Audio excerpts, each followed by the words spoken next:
More like circus, not Um, circus. but next game I wanted to kind of go over is the Barcelona game. Unfortunately, finished 2-2, last minute goal from Real Betis.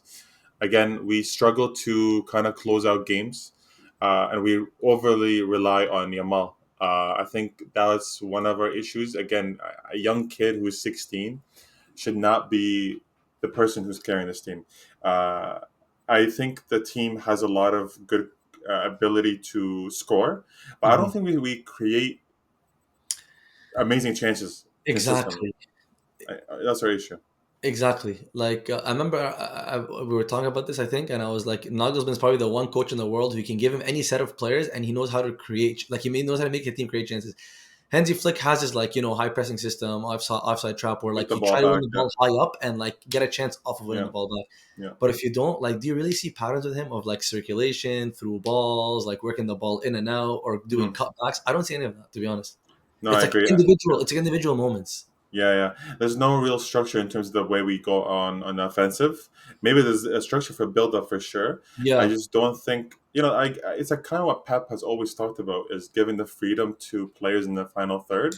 But I still don't think the way because it's freedom, but it's not Yes. really freedom. Yo, you know what's funny? Honestly. Before we actually started recording this, I don't know why this popped up in my head because like I was watching the Chelsea highlights back, and I was like, why is Sancho thriving at Chelsea? And he's not like he was doing garbage at United. Even at Dortmund, his second spell, he was better, obviously, but he's not doing what he was now. And it's because like when you have a manager, he gives you freedom. Of course, he's not going to tell you, yo, take 3 steps in the box, then cut it Mhm. back at this angle to Yeah. this spot.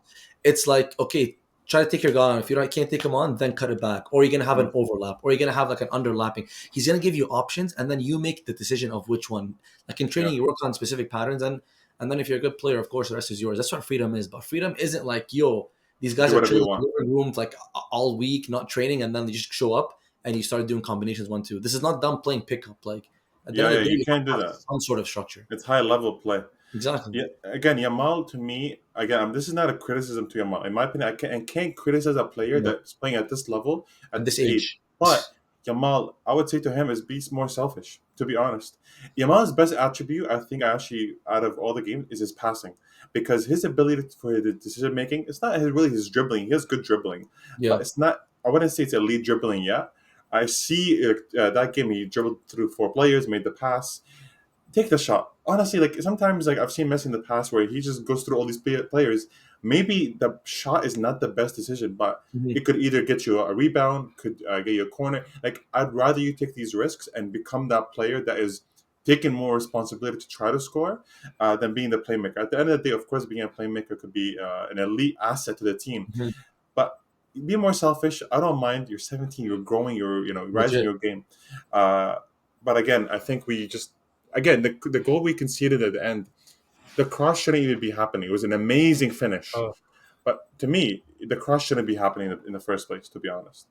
Yeah, I don't know how you guys like game management was horrific at the Mm, end. It's like you guys were still kind of chasing the game, which is like why? For what yeah. reason?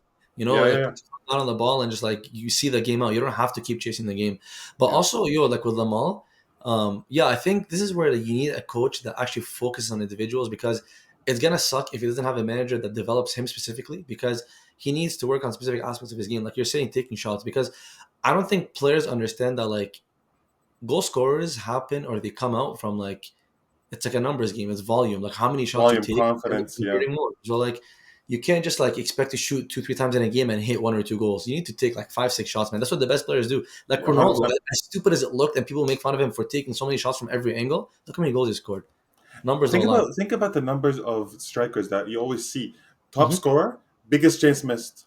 It's always like they always they're up kind of there. come Yeah, yeah, together. they're close They're always together. up there. It's always gonna happen naturally. Like you have to put yourself in these situations, miss, and then you're gonna score some Mm-hmm. others. I remember even La Yeah. Liga, it was always Messi, Suarez, Ronaldo. Always Which big chances missed. you're shooting a Like lot, of like course. like Holland shoots a lot, but he scores a lot too from them. Yeah. Mm-hmm. Exactly. You have to have both as a balance. But again, to me, like you said, with Flick's game management in the end, I want to blame it on Flick. But I think also another addition is that inexperience in the team. I think a Yeah, lot of it plays a part of it, and a lot of young kids in the team.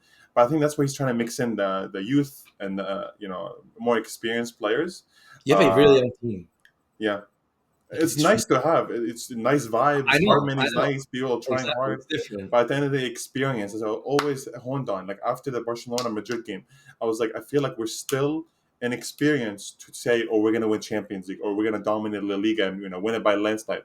Hmm. We're gonna win more titles in the future, but right now we're learning, we're developing. Disappointing tie. I would say we should have kind of bagged it the win and stole those 3 wins and 3 points and ran out of the stadium. At the end of the day, to me, it's a tie against a good team at home usually. So I'll take that point and focus on the next game. What's the Uh, expectation for Barca? Like, Win the title. Win the title. That's the expectation. I'm sorry.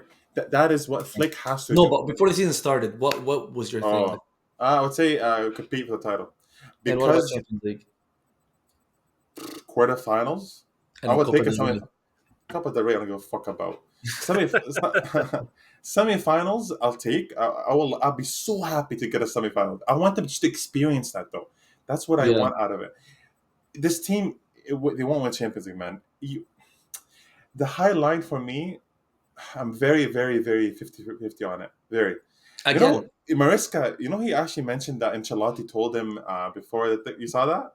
I saw that, but like, did you catch what he said? Because I watched this in like he talked about it also in preseason. Because I remember Mm, the picture of Ancelotti talking to me in the ear, mm, and like he was like how Ancelotti told him drop your line like by 10 yards and your team's gonna be amazing. yeah. And then you know what Mariska said? He's like this wasn't from me. He said it was a habit from that the players had from before. But yo, I watched all of last season. I've been watching Chelsea for how long?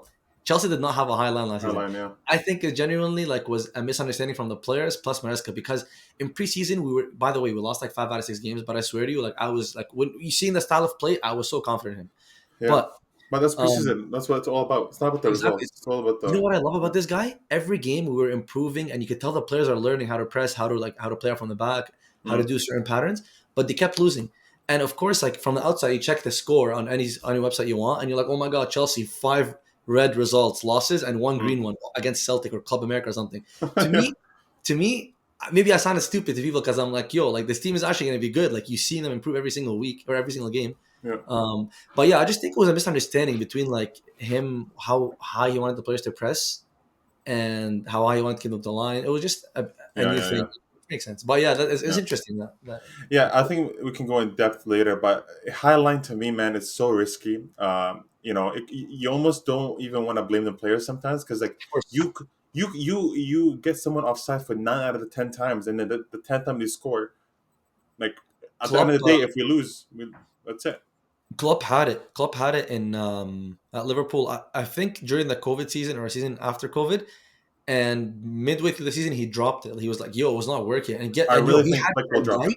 He had Van Dijk and Joe Gomez at the back. So imagine you have pace and you're still Yeah, struggling. I actually believe that Flick will drop it. To be It's honest, not sustainable. it's not. It's not. It's not sustainable, but like it's crazy because his Bayern team absolutely like ragdolled everyone. But if you think about back to the Champions League final between PSG and Bayern, PSG had like 3 or 4 clear cut chances. Exactly. But yo, listen. It's the same thing with Ange's Tottenham. So people are saying the way he wants to play needs. I remember Klopp mentioning about physical fitness. And Yeah. physical fitness typically takes a long time to kind of get to, depending on your football. So Mhm. I think this is very similar in terms of Byron. So you're saying Byron dominated. I Yeah. think Byron, I'm sorry to say, played in a league where high line is a normal thing. It's a norm. So Byron have always been a highline team almost, Yeah. and they've always been used to it. So coming into a team that's already been used to highline, they're already at the fitness level of a high line, Hmm. pressing, blah blah. That's normal. I think they're used to it. So Yeah. you kind of do some tweaks, get to Champions League, and you get a good football. So I think it's been developed for a very long time to get to this level. So or sorry, flex level to get to 6-2. Yeah. I know, but like I think the reason it worked for like however long it did, like 4 or 5 months of the season so far with Flick for Barca, is because the Spanish league is so technical and so possession based. So like he didn't give teams like space to build up and play. Yeah, Like yeah, you're yeah, almost like baited into playing a long ball to beat the offside trap, which gives yeah. you the ball back and allows you to like dominate games. But I think at this point, I'm honestly it's found out, but teams are starting to like really know how to Mm. break it. And Barca have been leaking goals over the past few weeks. And chances like we leaked. By the way, Pena I got know. he's a savior. He was saving crazy shots that game. Yo, Ter Stegen, does he Crazy. come back in the team or not? name only, he would come back because you know what's gonna happen. Penny is gonna make some mistakes. Ter Yeah. Stegen's gonna come back, but Ter Stegen's out for a long time, so I'm not even worried about that bum. What do you do? Uh, Do you know what injury he has? I don't know the specific, but it's a bad injury to be honest. He's been out for a Barcelona while. fans were celebrating because he's been out for a long time, man.